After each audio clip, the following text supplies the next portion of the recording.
இன்றைக்கி ரொம்ப டேஸ்டியான ஒரு பச்சை மாங்காய் சம்பந்தி பார்க்கலாம். இது வந்து கேரளா ஸ்டைல் ரெசிபி. இதுக்கு பச்சை மாங்காய் எடுத்திருக்கேன். இது இந்த கிளிமுக்கு மாங்காய் இருக்கு இல்லையா, அது ரொம்ப புளிப்பும் இருக்காது, புளிப்பு இனிப்பு ரெண்டு கலந்த மாதிரி இருக்கும் இல்லையா இந்த மாங்காய்.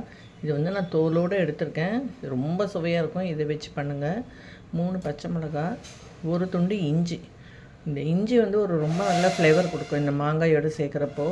கண்டிப்பாக கொஞ்சமாக இஞ்சி சேர்த்துக்கோங்க. இது ரொம்ப ஃப்ரெஷ்ஷான ஒரு அரை மூடி தேங்காய் எடுத்திருக்கேன். அப்புறம் ஃப்ரெஷ்ஷான கருவேப்பிலை. இதுக்கு ரொம்ப மெயினான இன்க்ரீடியண்ட் இந்த தேங்காய் எண்ணெய். இந்த தேங்காய் எண்ணெய் போட்டு தான் இதை நம்ம அரைக்க போகிறோம். இதுக்கு கொஞ்சம் கூட தண்ணி சேர்க்க வேண்டாம். இது அப்படியே எல்லாத்தையும் பச்சையாக போட்டு அரைக்க வேண்டியது தான். இப்போ இதில் நீங்கள் வெங்காயம் சேர்த்துக்கிறதுனாலும் சேர்த்துக்கலாம். வெங்காயம் சேர்க்கறது பச்சை வாசனை பிடிக்கும்னா சின்ன வெங்காயம் ஒரு 10 பீஸ் சேர்த்துக்கோங்க. பச்சை வாசனை பிடிக்காதவங்க வெங்காயத்தை லைட்டாக வதக்கியும் போட்டுக்கலாம். ஆனால் நான் வெங்காயம் சேர்க்கலை, நான் வெறுமை தான் பண்ணுறேன். இப்போ இதை அரைச்சி எடுத்துக்கலாம். இது டெய்லி நம்ம சாம்பார், ரசம், பொரியல் இந்த மாதிரி சாப்பிட்றதுக்கு ஒரு நாள் இது டிஃப்ரெண்ட்டாக வெறுமை இது சாதத்தில் இதை மட்டும் போட்டு ஒரு அப்பளம் தொட்டு சாப்பிட்டோன்னா அவ்வளோ டேஸ்ட்டாக இருக்கும். நான் இப்போ இந்த தேங்காயெல்லாம் சேர்த்துட்டேன். அடுத்தது மாங்காய், இஞ்சி, பச்சை மிளகாய் சேர்த்துட்டேன். கருவேப்பிலையும் சேர்த்துட்றேன். இப்போ இதில் கொஞ்சமாக நான் தேங்காய் எண்ணெய் சேர்த்துட்றேன்.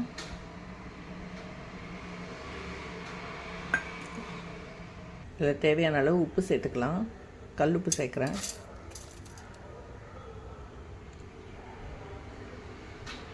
இதை நம்ம 2 சுற்று 3 சுற்று மேக்ஸிமம் சுற்றிக்கலாம்.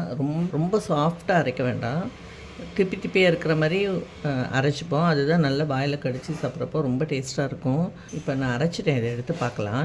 இந்த பதத்துக்கு அரைச்சிருக்கேன். இந்த பதம் போதும். இங்கே பாருங்கள், இப்போ நல்லா அரைச்சாச்சு. இந்த பதம் போதும். நல்லா பாருங்கள், குறப்பாக நல்லா இருக்குது. இப்படி பிடிச்சா பிடிக்க வருது.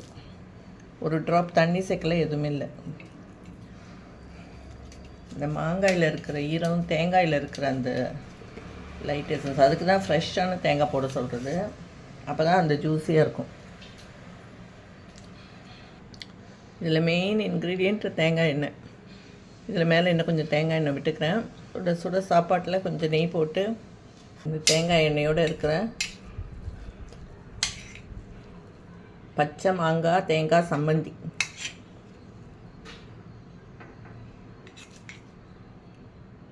இதுக்கு ஆல்டர்னேட்டே கிடையாதுங்க. அவ்வளோ சூப்பராக இருக்கும். கண்டிப்பாக மஸ்ட்டு ட்ரை இது. எல்லோரும் கண்டிப்பாக ட்ரை பண்ணி பாருங்கள். எதுவுமே தொட்டு சாப்பிட்ணுன்னு கூட இல்லை, ஒரு பிடி எடுத்து சாப்பிட்டோன்னா ஆஹா அவ்வளோ சூப்பராக இருக்குங்க. வாங்க எல்லோரும் மாங்காய் சம்பந்தி சாதம் சாப்பிடலாம்.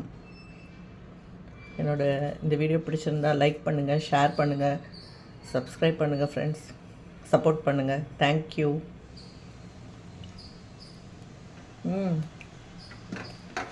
ரொம்ப சூப்பராக இருக்குங்க.